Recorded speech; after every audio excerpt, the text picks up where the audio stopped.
Well, it's difficult. I didn't expect this, but it's difficult. You putting you under pressure.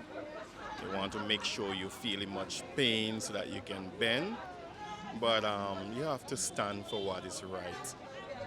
You have to stand for righteousness. I think it's not right for you to violate conscience, so I'm standing for what is right.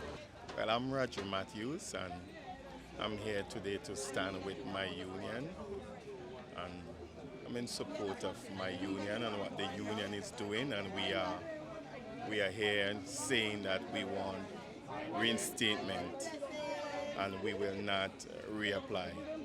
We rather to be reinstated so that we can get full benefit. Financially, you're not financially stable.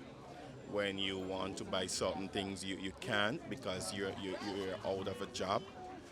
So therefore, you just got to wait until you're financially stable to be able to buy and get everything that you might, you so desire.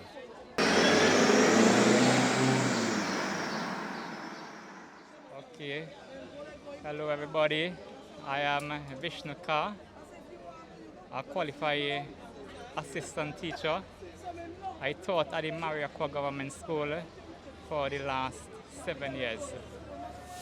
I am one of the persons who I will consider illegally, wrongfully dismissed from the teaching profession because I choose not to be vaccinated.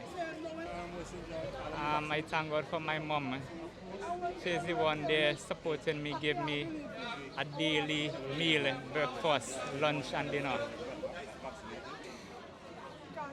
A lot of pressure because I'm out of a job right now. In my opinion, I have seen that is a trap to reapply for a job. The Prime Minister will not pay you, give you that back pay for the 8 months that we have been home as teachers and public servants. We are not taking the bait, fully reinstate Dr. Ralph Gonsalves. So yes, please, I'm confident that the results will be great today. Well, I'm asking those who are listening, those who are being right now, just to come out and support us, join us in the numbers. Thank you. Reinstate! Reinstate! Reinstate! My name is Fenric Pear. I've been teaching for 15 years now. Prior to dismissal, I've been teaching for 15 years. Okay. What school? I've taught at Pettiborough Secondary, I've taught Barley Secondary, and I've taught at West St. George. My last station was at West St. George. I received a letter from the government stating that based on my decision not to get vaccinated, I would have deemed to have abandoned my post. It's been a tough 8 months. I don't know if the public knows that the government, we worked up until December. We were sent home from our last month without even being paid for December, although we were at work every day. So when we call for damages, this is what we mean when we are asking for damages, reinstatement and all that we're asking for. We're hoping that if a decision is reached by the court, that would be factored in, that a lot of us would have accumulated a whole lot of additional debts while we were out of a job for those past months.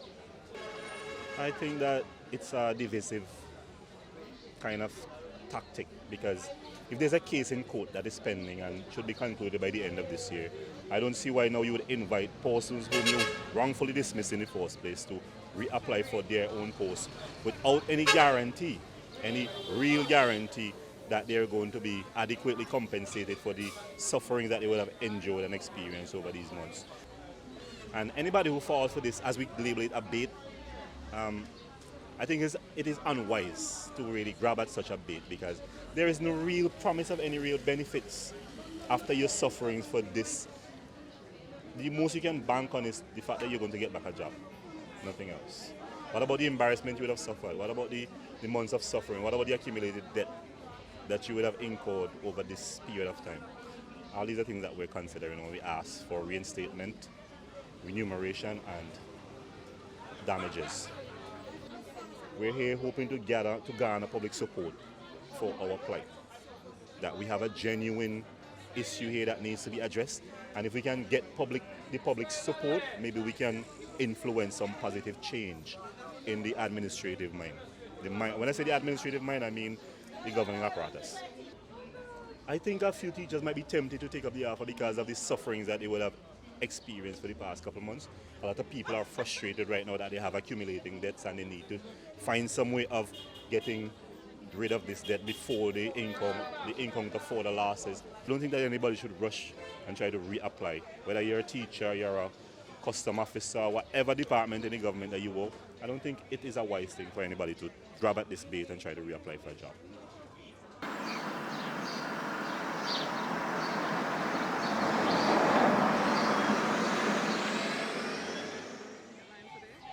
Well, today is the continuation of a series of activities geared towards showing empathy, solidarity for the workers, not only teachers, but today's activity is being spearheaded by the Teachers Union. And what we are doing here is also complementing and supplementing the efforts in court, because the matter is in court. Right now, the court is on vacation, August and September. All the submissions would be made on both sides of the legal fence. The Teachers Union's legal team and the government's legal team make their submissions with all authorities in the month of October. Where there are interlocking issues, those submissions would be made by both parties also. And importantly, there's a trial that is scheduled for the end of November and the 1st of December. And we are looking forward to that with much confidence. Our faith is strong in that, our hope. And we are looking forward for another victory in the court of law. This is the third time that the Teachers Union has to take this government to court. We have about 200 teachers. We can account for 187 of those who are our members. But you have about 500 workers in general who have been affected. You have nurses, you have policemen, you have sanitation workers. There are janitors in school who have not received back their jobs. And I thought they had said they had made a mistake when they put sanitation workers on the front line. 187 are our members. Right.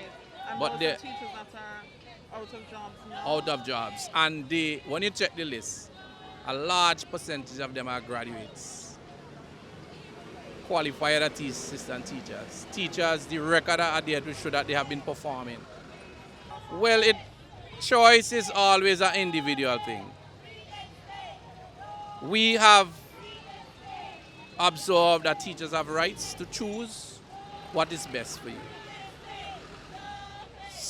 In the same vein, when the mandatory policy came up, we say, if you want to take the vaccine, that's your choice.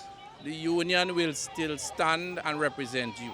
If you have adverse reactions or if it's death. In fact, we put that in writing and we asked the government to stand liability. The government never responded to us.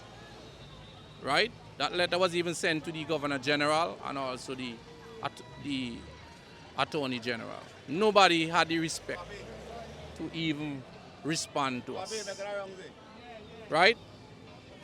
Similarly, those who are unvaccinated, that's why we are standing with them. That's why we are in court right now, and that's why we are doing these series of activities.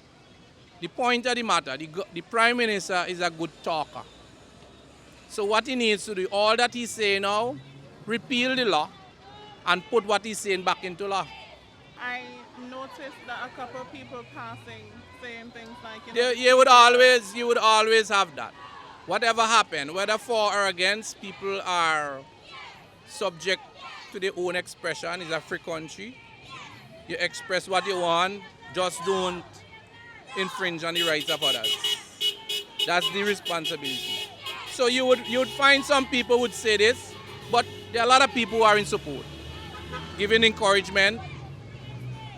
They are giving the assurance next time around they will make themselves available. So you have to always expect that. There are some people, because of their political or they just don't understand, the chicken ain't come home to roost yet to them. When they go in the school and they find they don't have quality teachers, enough quality teachers to teach the children, that might be the time some people might become aware as to why we are here and what we are doing. It has happened in Bible time. God is still the God of yesterday, today, and forever. No!